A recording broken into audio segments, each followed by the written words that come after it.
Hello fellow Mondraker Summum owners. This is the most difficult part of changing the Mondraker Summum 2013 bearings. As you can see, there's not a lot you can do except if you push this thing, and then I mean this thing, if you push it, you will see that there's an edge there, inside there, somewhere. And to get one of these out, you just need this type of, I think it's M6 type of screw, and then you just push on the side, and you take something like this, some kind of a bit that fits it. And I can show you my contraption here. This is something I made myself. It's a piece of plank, and I drilled the holes here that the bearings can fit in when they pop out. So let's see if we can do this. I did the other one just now. So again, screw. The screw will probably go through the whole thing if I'm not careful. So I have to push on the side.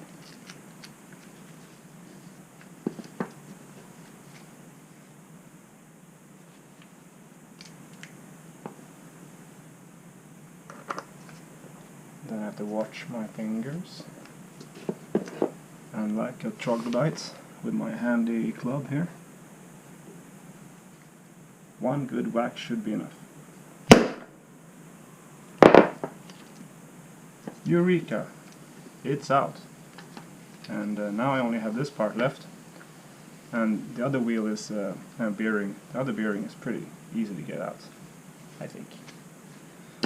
And that's the most difficult part of changing the bearings. I will explain now how to remove the smaller ones. There are actually 4 bearings in here. In order to get rid of the 2 steel rings, I use one of these. There are different varieties of these pliers, but it worked for me. I had to try it a few times, but it was fine. And then, how do I get rid of these bearings without crushing this and change the distance between them here? I mean, it's only aluminum, it's not that strong. So I don't want to squeeze them together and hope that they will squeeze out properly. So instead, I'm going to use this thing. Put it in here, and then, like so, start banging again. I'm not really for banging on bearings, but when you're out of widths, then you have to use your brawn. Haha. Okay, let's see it. Well, that was pretty easy. Turns out banging is not such a bad idea. Here comes the bang. Oh, so satisfying. And now I'm ready to clean it up before my girl comes home. I will show you with the old one. With this one I will just put that there and just squeeze in the vise. That's pretty simple. I will do something similar with these. Now I will show you how to remove the bearings from this thing. I don't know what it's called, but something with pivot, I assume. And I will use a big old, I think it's M8 screw. And I will use my handy plank. You see, I have all kinds of different holes.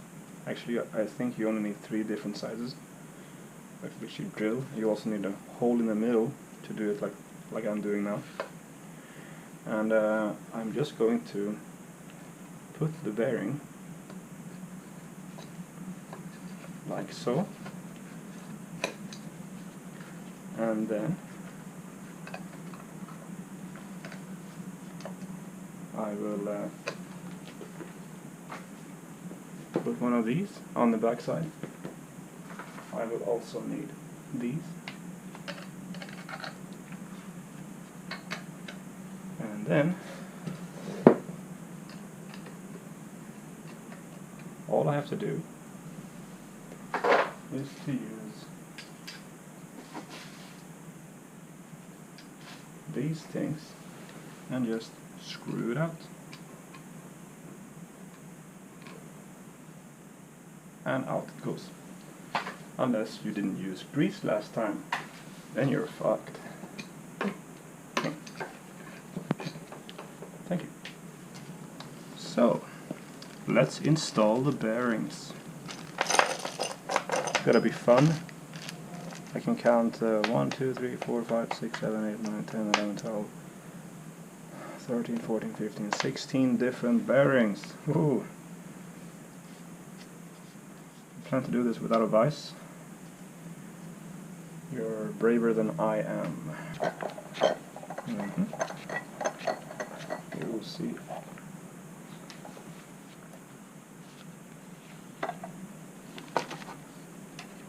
This was pretty easy. Okay. Oh, that's smooth. Much smoother than before. And so clean. I have a feeling it will not stay that clean for long. One of my tricks, I never throw anything away. So this is an old rear shock bushing mounting hardware shit. And it actually fits just where this is going. So I can use this to adjust how long I want them in. And I want these small bearings as far as the inner edge.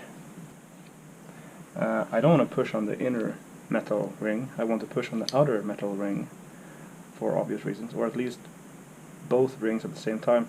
I don't want to push on the inner one because then I'm going to make the round ball bearings oval. And I'm pretty sure that they shouldn't be oval. While we're waiting, I can just give you a shoe review. This is a Freerider Contact from 510. I have mixed feelings about them. They're super narrow and I have kind of wide feet. They seem to protect the foot, but the sole seems to be for the pinky toe. And just pointing upwards and it seems to crush it. I don't know. It's not as fantastic as I thought it would be. A little disappointed, but I haven't found anything better. I don't like clipless shoes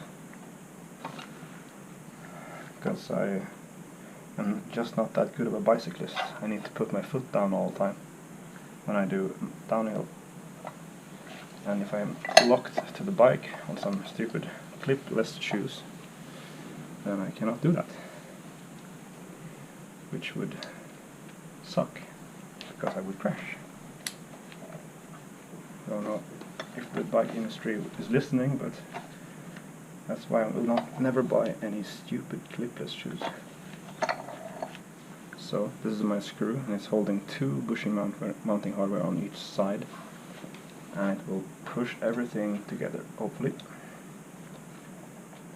You just have to be a little creative. You will probably find your own solutions.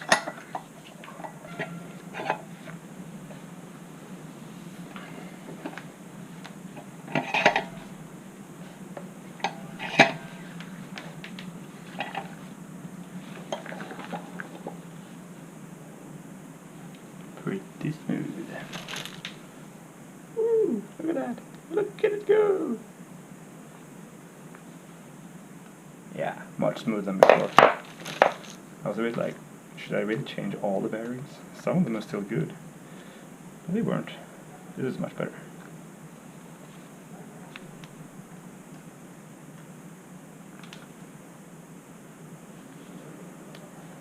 I am ready to clean my bike and mount these things.